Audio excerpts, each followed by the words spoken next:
Consider this GATE 2001 question on dependency preservation. एक schema given है R, उस पर कुछ फंक्शनल डिपेंडेंसीज होल्ड कर रही हैं, वो गिवन है। कहता R is decomposed into R1 and R2। Okay, is this decomposition dependency preserving, ये क्वेश्चन पूछा जा रहा है। तो हमने क्या किया, दो डिकम्पोजिशन गिवन थे वो लिखे। अब L, M, N और P इन चार एट्रीब्यूट पर बेस्ड जितनी भी नॉन ट्रिवियल एफडीज पॉसिबल थी वो इधर लिख दी। दो एट्रीब्यूट पर जितनी नॉन ट्रिवियल एफडीज थी वो हमने ये लिख दी। ओके, अब ये चेक करना है कि ये पॉसिबल एफडीज हैं चार एट्रीब्यूट्स पे या ये दो एट्रीब्यूट्स पे, इनमें से ट्रू कौन है ये पहले चेक करना है। ओके, तो हमने क्या किया, पहले इसको चेक करते हैं R2 को। इन दो एट्रीब्यूट्स पर नॉन ट्रिवियल दो ही एफडी पॉसिबल हैं, तो क्या करेंगे, इसके लेफ्ट साइड का क्लोजर लेंगे।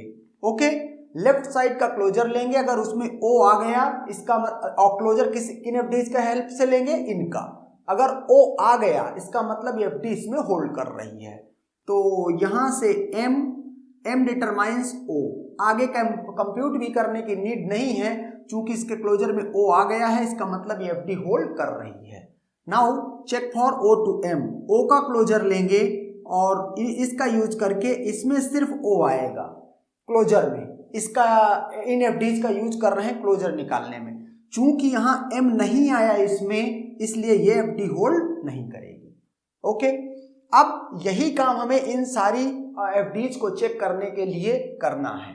ओके, तो पहले हम L to M, L determines M, यहाँ L से स्टार्ट करते हैं। तो मैंने कहा L का क्लोजर लिया, मैंने L का क्लोजर लिया तो क्या आया, L तो होगा ही होगा, MN वो भी हो रहा है, M O को डिटरमाइन कर रहा है और NO ये NO मिल करके P को डिटरमाइन कर रहा है, पूरा स्कीमा ही आ गया।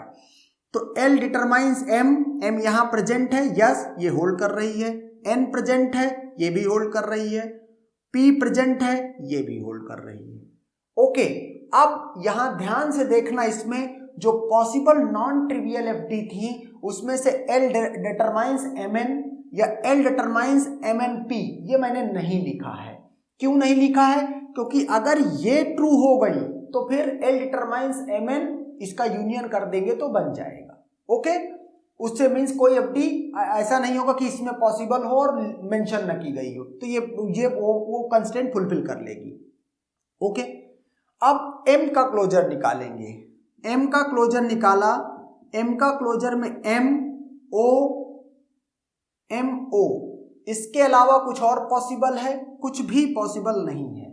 ओके, एंड देयरफॉर यहां पर इसके क्लोजर में ना ही L है, ना ही N है, ना ही P है, इसका मतलब ये तीन में से कोई भी एफडी होल्ड नहीं करेगी। Now check for N plus N के क्लोजर में और क्या आ जाएगा, N के क्लोजर में और कुछ पॉसिबल नहीं है, सिर्फ N पॉसिबल है। ओके, एंड देयरफॉर ये भी एफडी कोई सी होल्ड नहीं करेगी। ओके, तो अब चेक करते हैं ये इसके लिए मीन्स जो ये P से है, तो P के लिए मैंने यहाँ चेक किया, P का क्लोजर लिया, तो P के क्लोजर में देखो क्या मिलता है, P के क्लोजर में P तो रहेगा, L भी मिल जाएगा, L से MN मिल जाएगा और M से O मिल जाएगा, तो ये पूरा का पूरा स्कीमा ही आ गया। ओके, यहाँ इसके क्लोजर में L भी है, ये भी होल्ड कर रही है, M भी है और N भी है, ये तीनों होल्ड कर रही हैं। ओके, अब यहां से बाकी एफडीज को चेक कर लेते हैं, LM टू N। ओके, अब यहां एक मीन्स पॉइंट वाली बात है कि जैसे L का क्लोजर निकाला था तो इतना कुछ आ गया था।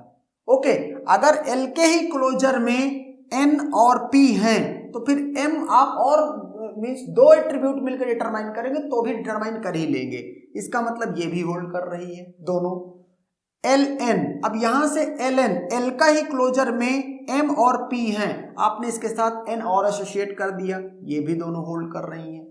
सिमिलरली यहां पर भी L एट्रीब्यूट है, L के ही क्लोजर में ये है, इसका मतलब ये भी होल्ड कर रही हैं। ओके, नाउ MN के लिए देखते हैं कि क्या पॉसिबल है। M के क्लोजर में MO था, ओके, MO था और N के क्लोजर में सिर्फ N था, तो यहां MN का क्लोजर निकालना पड़ेगा, उससे डायरेक्ट काम नहीं चलेगा। ओके, MN के क्लोजर में MN तो होगा ही, M के क्लोजर से O आ जाएगा, इसके अलावा NO से P आ जाएगा और P से L आ जाएगा। ओके, और L से MN मीन्स पूरा का पूरा स्कीमा ही आ गया, MNOPL। ओके, तो इसका मतलब ये हुआ कि ये भी होल्ड कर रही है, ये भी, क्योंकि इसमें P भी है और L भी है, दोनों होल्ड कर रही हैं। सिमिलरली आप क्या करेंगे, ये MP का निकालेंगे। ओके, M का हमने निकाला था क्या, M का निकाला था, लेकिन M का फिर से निकालना पड़ेगा, MP का। MP में MP तो होगा ही, MP से L भी है। ओके, L से M और N भी है, लेकिन M को रिपीट करने का कोई मतलब नहीं है, M ऑलरेडी इसमें प्रेजेंट है, और MPLN। ओके, MPLN, तो यहां से M से O भी है, तो पूरा का पूरा स्कीमा इसमें भी आ गया, इसका मतलब ये दोनों भी होल्ड कर रही हैं। Now check for NP। NP का क्लोजर लिया और NP के क्लोजर में क्या मिलेगा, NP के क्लोजर में N और P तो मिल ही जाएगा, P से L, L से M और N दोबारा लिखने का मतलब नहीं है, M से O, पूरा का पूरा स्कीमा मिल गया, मतलब ये भी होल्ड कर रही हैं। ओके, अगर यहां देखो LM का L का ही देख रहे थे, तो मीन्स ये भी चारों FD होल्ड कर रही हैं। ओके, आप कंप्यूट कर लेना, इनका क्लोजर ये चारों FD होल्ड कर रही हैं। अब हमको क्या चेक करना है कि ये हमको पता चल गया कि इसमें कौन सी FDs हैं जो होल्ड कर रही हैं। अब जो ये FD का सेट है वो बन जाएगा क्या, वो बन जाएगा मीन्स ये मैं हटा देता हूं जो FD होल्ड नहीं कर रही हैं। ओके, अब रिमेनिंग जो इसमें FDs हैं वो सब होल्ड कर रही हैं, तो इन FDs का नाम मैं दे दे रहा हूं F1 सेट और इन FDs का नाम दे दे रहा हूं F2 सेट। तो आपको क्या चेक करना है कि F डैश निकालना है F1 यूनियन F2 और चेक करना है क्या F डैश का क्लोजर इक्वल टू F का क्लोजर, क्या ये ट्रू है। इफ अगर इसका आंसर यस है तो डिपेंडेंसी प्रिजर्विंग है, otherwise it is not dependency preserving.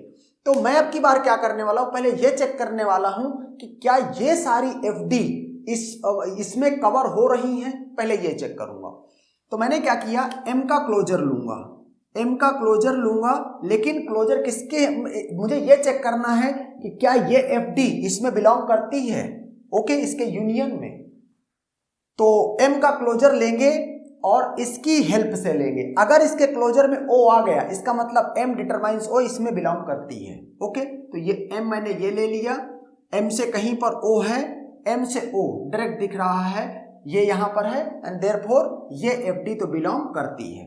Now NO to P, NO का क्लोजर लेंगे, NO के क्लोजर में NO तो आएगा ही, लेकिन क्लोजर में इन FDs को यूज करना है। ओके, अब यहां से देखते हैं NO, यहां से L से है या P से है।